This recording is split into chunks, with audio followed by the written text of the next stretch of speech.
Անկառավարելի է դարձել իրավիճակը պաշտպանության նախարարության մոտ։ Իրենց խաբված համարող անհետքորածների ծնողներն անճարությունից փակել են նախարարության մուտքը, աշխատողներին թույլ չեն տվել դուրս գալ։ Չի բացվելու էս դուռը, գնայերը խուզբեր բացենք, բացականչել են ծնողները։ Մեկ այլ մուտքից անհետքորածների հարազատներին ռազմական ոստիկանության ծառայողներն են մոտեցել, քաշքշուկ է սկսվել։ Լարված իրավիճակը թույլատնելու համար նոր ուժեր են բերել նախարարության մոտ, սակայն զայրացած ծնողները չեն հանդարտվել։ Նրանք հայտարարել են, թե կաթվածահար կանեն մայրաքաղաքի փողոցները։ Այսօր պիտի 30 ծնող ընդունեին, բայց ինչպես միշտ այս թույլիկ մորքուրները ոնց պատերազմ են թողել փախել, նույնը ծնողից փախեց։ Խույս են տալիս, հանդիպումը խույս են տալիս, վերջ։ Եռաբլուրում որդիների շիրիմ չունեցող ծնողները 44-օրյա պատերազմի 5-րդ տարելիցի օրը պաշտպանության նախարարության մոտ էին հավաքվել։ Լավերի մի ասեք այդ բաների։ Հասկանալու, ինչու չեն զբաղվում իրենց երեխաների հարցով։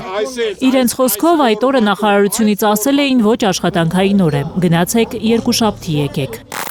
Ստորաբար խաբել են ապե մեզ։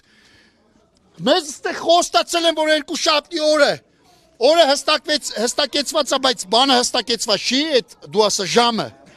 Մեզ ասացին ախպեր կզանգեք, կգանք, մենք ասացինք չէ, պետք չի որ մեզ զանգեք։ Մենք 12-ին ծնողներով ստեկանենք։ 2020-ի պատերազմին անհետքորած Համազած Պողոսյանի հայրը պնդում է, գերատեսչությունից խոստացել էին իրենց այսօր հանդիպում կազմակերպել գլխավոր շտաբի պետ Էդվարդ Ասրյանի հետ։ Հանդիպմանը պետք է մասնակցեին նաև Պաշտպանության բանակի նախկին հրամանատար Կամո Վարդանյանը եւ Փետախուզության նախկին պետ Արաքել Մարտիկյանը։ Ինձ вообще որ սենց կոպիտ ասած կասնուտ չի անում, թողեթան, իրանք մտածեն, որ խոսքը իրանք են տվել։ Ուրեմն իմ ծնողը իմ հերը լավ բառ էր ասում էր ապե քանի բառը բերանումը տա ինքնա քո գերին։ Հենց բերնիցը հանեցիք դու ես իրա գերին։ Հիմա սրանք հանել են գերի են ընկել չեն կարում իրանց տղամարդկությունը պահեն։ Ծնողներին զայրացրել է, որ ներսից ասել են, թե 3 ծնողի պատրաստ են ընդունել պաշտպանության փոխնախարար Արման Սարգսյանը։ Անհետքորածների հարազատները Սարգսյանի հետ բազմիցս հանդիպել են, նրան որևէ հարց չունեն։ Կոնկրետ խուսափում են մեր հետ, որովհետև իրանք արդեն գիտեն մեր ունեցած ինֆորմացիաները, տվյալները արդեն այն ձևի է, որ իրանք մեր տված հարցերի տակ ուղղակի չեն կարալու պատասխաններ տալ։ Տարան, կոտորեցին, տարան, կորցրեցին, իմանալով անգամ տեղները չգնացին, հետևներից պատերազմի ժամանակ իմանալով այդ տղեկը որտեղ են թաքնված անտառներում ոչ մի միջոց չձեռնարկեցին։